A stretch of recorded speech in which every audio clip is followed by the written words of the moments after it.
Let's talk about grants for artists. What is a grant? It's free money. It's hard to believe, right? Just for making your art, not for doing anything, no strings attached. So today I want to talk a little bit about what that means, what's involved in a grant, and how you can get one.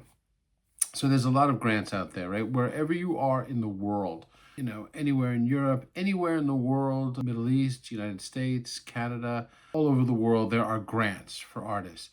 And there's several levels of grants. But first, I'm going to talk about the kind of grants that are often state-sponsored.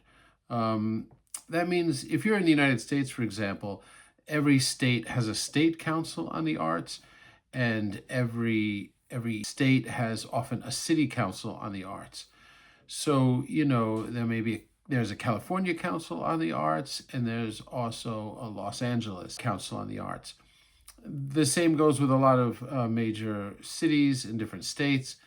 So there's a version of this all over the world. But essentially, the government provides a certain amount of money to these nonprofit state councils to benefit the growth of the arts. And what does that mean, to benefit the growth of the arts? That specifically means to benefit artists. Artists are seen in the grand scheme of things, in a kind of economic context, as movers of the economy. Artists, if there's a flourishing art community in a city, a town, it attracts other people coming into the town. Art has been thought of, and there's evidence to show that this is actually the case. That's why states and federal money often supports this. Artists bring in, higher level income clients. They're good for business, essentially. Galleries are good for business. Artists having creative ideas is good for business. Artists making murals, artists doing public projects, artists being involved in the community is good for business, is good for the economy. That's how economists see it in the United States. But it's also seen this way all over the world in different versions. Different countries, put different amounts of money into the arts, into the cultural sector, based on how they see it. Some countries put an enormous amount of money into it. The United States actually puts some of the least amount of money of any country into it. But that's beside the point. What I'm talking about here is how to access that money, how to apply for that money. And in the United States, it's through state council on the arts. So look up yours, whatever state you're in, if you're in the United States, and whatever city you're in, look up the state council of the arts. And you'll see information there on grants. They'll often lead you to other places. And to get a grant, what you want to look for and do is this. And we're just talking about state grants now. And again, this is whether you're in Slovenia, Italy, Dubai, Toronto, New York. It's a similar process. There are resources for artists everywhere on the state level, and I'll talk about private grants soon, where you can simply investigate your local town hall, call them, write to them. Calling is always best. People answer. They're paid to answer the phone in government institutions, right? So ask, where can I find grants for artists? So, okay, wherever you are in the world, you've found some grants for the artists. Maybe you've gone to your local library. That's also a good place to look for state and grants wherever you are in the world. And then you begin to apply. So grants are fairly straightforward. There's different types of grants. There's something called merit-based, and then there's need-based, and then there's project-based. So the state grants that you may find, meaning the state, right, the government, from your library or from calling councils on the arts, wherever you are in the world, will be one of those types of grants typically. So I'm going to explain the difference between a project grant, need-based grant, and a merit-based grant. A project grant means they're looking for a specific project. So it could be something like subway mural or another public artwork. And they're looking for someone to do that project specifically. What are you going to propose for that, that mural? That's project-based. And, the way to win grants like that is to look at past people who've won, look at what they've proposed, because you'll see what they proposed just by how they're describing it, right? If you look at past winners of project-based grants funded by the state, you'll see a synopsis, a summary of what they did. And that summary tells you they were able to describe what they're doing succinctly, right? And that's what you want to do when you're applying for a grant. You don't want to use, AI to write your grant application, because a grant application has to be personal, right? And everybody feels that. So I'm not saying you shouldn't use AI to proofread what's going on, but you have an idea for, let's say, a mural for a subway or a public sculpture or a public mural, whatever the state project-based grant is asking for. Talk about it in your own words, and talk about it in a way that doesn't reference art language. The jury on these shows are often community members who don't have degrees in art or a lot of experience with art. So you have to say it as though, you're talking to your grandmother who wasn't in the art world, assuming your grandmother wasn't in the art world. It has to be explained simply, quickly, and in a way that will generate enthusiasm. Like, wow, that sounds exciting.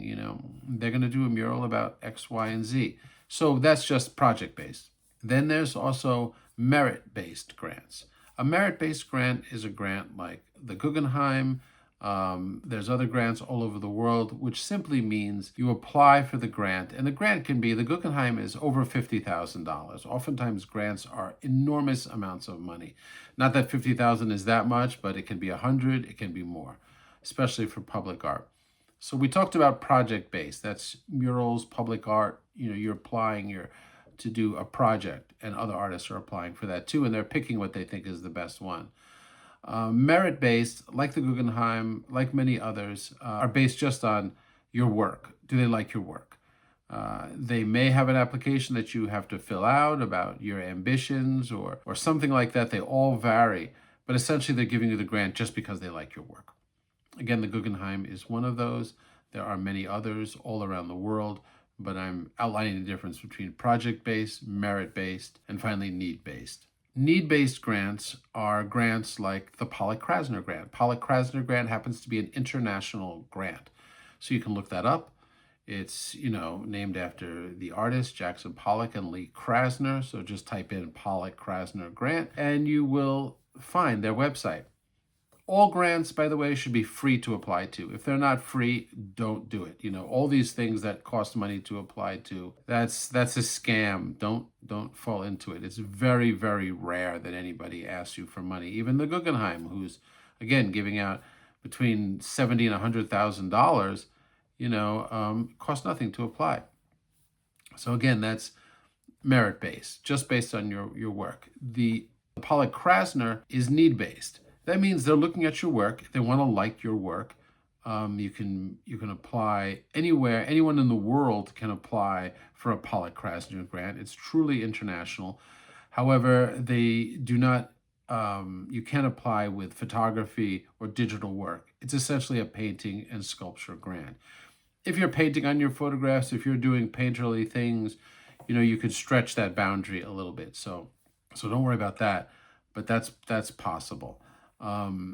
So essentially, the Pollock-Krasner grant is a need-based grant. What does that mean? That means that they're looking at the fact that you need this grant, right? That there's you need the money now. And that could be, it doesn't mean you have to be destitute. They give it to professors. They give it to people with full-time jobs. But it means you're having a hard time making ends meet. You're having a hard time paying for the studio rent. Or, something happened, you got into an accident and, I don't know, you had setbacks, you had financial setbacks. It's for that. Those are need-based grants. There are other emergency grants for medical needs that you can also Google. I put together a list of grants, but there's need-based grants, which means that if you have a medical emergency or emergencies of any kind, those are out there too. Again, so to step back, there's three kinds of grants. Project-based, that means they have a project in mind and they're looking for artists to compete for it, like a public sculpture, like a public mural. And then the second type of grant is merit-based. That means they're just looking at your work. Do they like your work? The third type of grant is merit-based. Need-based. They're also looking for, do you need money now? Quickly for some unforeseen circumstance that happened to you. There may be other variations of this, right? Like, for example, there's the Awesome Foundation. They're also an international foundation, the Awesome Foundation. They give out $1,000 grants. And that's not just for artists, that's for anybody. And it's kind of a nice grant to try because it's just $1,000, but also the application is very simple. They want to know how you're going to spend that $1,000, and they're hoping you're going to do something awesome with it, right? That's the whole idea of this grant. Do something cool. But they want something public facing. So maybe you're going to do a show, but there has to be an element to it that's usually interactive in some way.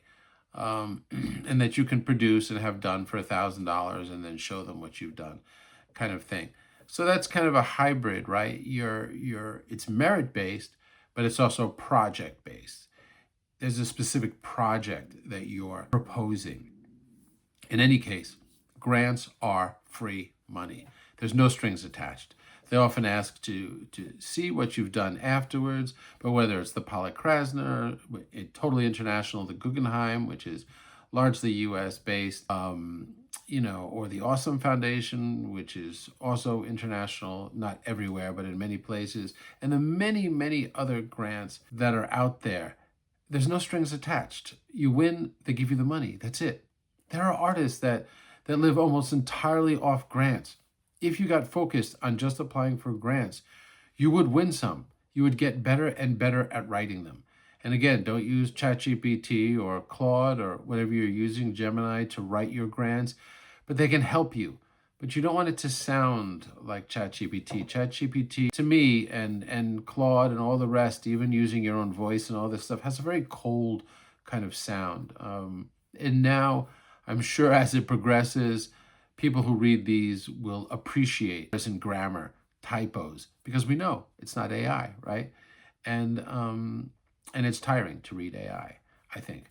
So at least it is now. So grants are free money for artists. It's that simple. Again, there are people who spend most of their time writing for grants. And there's grants for all kinds of things. There's grants for all fields in different ways. The sciences and humanities, the arts, they're all over the place. And they're put together by either the government or, in many cases, private individuals. Pollock-Krasner and the Guggenheim and Awesome Foundation, those are all private individuals, has nothing to do with the state. These are wealthy people coming together, setting a goal to, build a grant that will help people in perpetuity. And basically they put a lot of money in an endowment so that it keeps generating interest and they can keep up with the grant, keep giving out the grants. So if you have any questions, just ask. There's more resources below. And I hope you apply for more grants, because even if you've applied for some and gotten rejected a few times, don't let that stop you. Keep going, keep applying for grants, and you will get them, because it's a numbers game, right? Some of them are more competitive than others. Like the Guggenheim is really competitive and it has a deadline once a year. The Pollock-Krasner isn't as competitive because they're always reviewing grants and there is no deadline. So you can apply to the Pollock-Krasner very often. Maybe only once or twice a year. I forgot what it is, but you can apply at any time.